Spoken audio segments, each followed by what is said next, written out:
Assalamualaikum warahmatullahi wabarakatuh.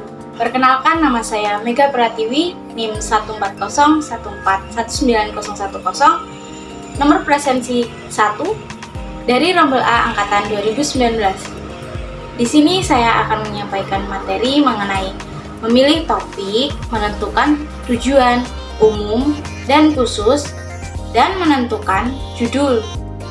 Video ini dibuat untuk memenuhi UAS mata kuliah Public Speaking. Memilih topik, menentukan judul, menentukan tujuan umum dan khusus Public Speaking. Yang pertama, memilih topik. Topik berasal dari bahasa Yunani topoi, yang artinya tempat. Dalam hal tulis-menulis, topik berarti pokok pembicaraan atau sesuatu yang menjadi landasan penulisan artikel. Topik juga diartikan sebagai pokok pembicaraan dalam diskusi, ceramah, karangan, bahan diskusi, dan lain sebagainya, atau merupakan inti utama dari seluruh isi tulisan yang hendak disampaikan. Dalam membuat tulisan, penulis pertama kali akan menentukan topik dari tulisannya. Topik tunggal adalah pokok pembicaraan yang terdiri dari satu masalah saja. Dari pembicaraan satu masalah, biasanya pembicaraan ini berkembang ke masalah lain sehingga topiknya menjadi banyak. Topik ini bisa disebut multitopik atau topik ganda. Ciri-ciri dari topik yang baik adalah sebagai berikut. Yang pertama, penulis menguasainya dengan baik dan mengetahui prinsip-prinsip ilmiahnya. Yang kedua, menarik untuk ditulis dan dibaca.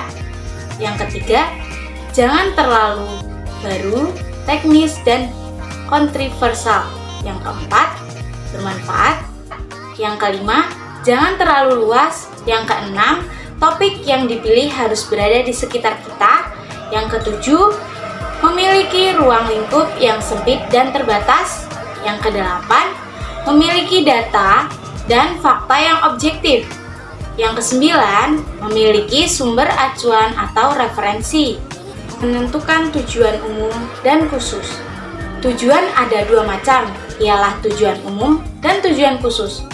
Yang pertama, tujuan umum dari public speaking antara lain, seperti menyampaikan informasi, membujuk, meyakinkan, atau memberikan instruksi kepada pendengar. Sementara, tujuan khusus dalam public speaking adalah tergantung dari tujuan umum pembicara tersebut.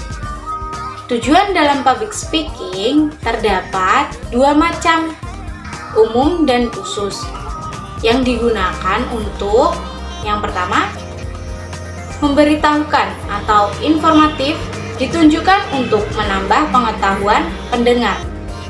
Komunikasi diharapkan memperoleh penjelasan, menaruh minat, dan memiliki pengertian tentang persoalan yang dibicarakan. Misalnya, memberitahu beberapa ketentuan penggunaan, seperti bendera kebangsaan Indonesia. Yang kedua, mempengaruhi atau persuasif, ditunjukkan kepada orang yang mempercayainya sesuatu, melakukannya atau terbakar sengatannya, meyakinkan tindakan dan semangat adalah bentuk reaksi yang diharapkan. Yang ketiga, menghibur atau rekreatif. Perhatian, kesenangan, dan humor adalah reaksi pendengar yang diharapkan. Bahasa yang ringan, segar, dan mudah dicerna. Selanjutnya yaitu menentukan judul. Judul adalah nama yang dipakai untuk buku, bab dalam buku, kepala berita, identitas, atau cermin dari jiwa seluruh karya tulis yang bersifat menjelaskan diri, dan kadang dapat menentukan wilayah atau lokasi. Di dalam sebuah artikel, judul sering disebut sebagai kepala tulisan.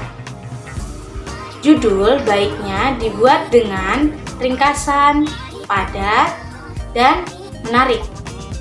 Judul terbagi menjadi dua, yaitu yang pertama, judul langsung, berkaitan erat dengan bagian utama berita, hingga hubungannya dengan bagian utama terlihat jelas.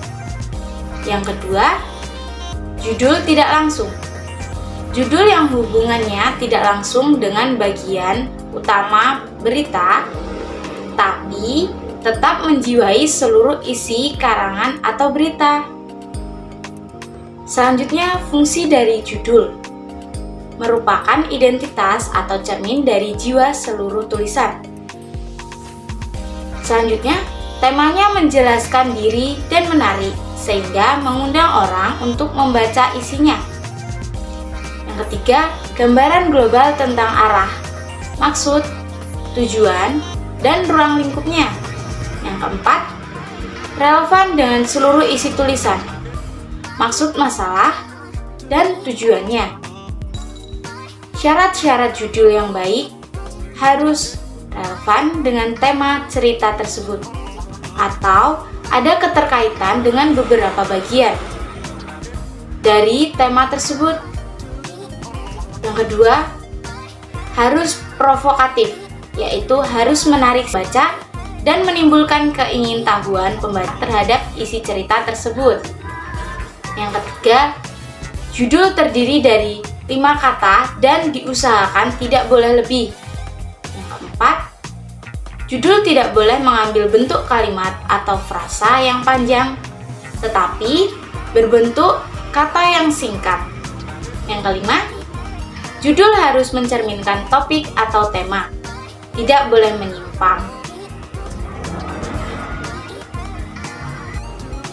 Sekian materi yang bisa saya sampaikan. Apabila ada kekurangan, saya mohon maaf. Wassalamualaikum warahmatullahi wabarakatuh.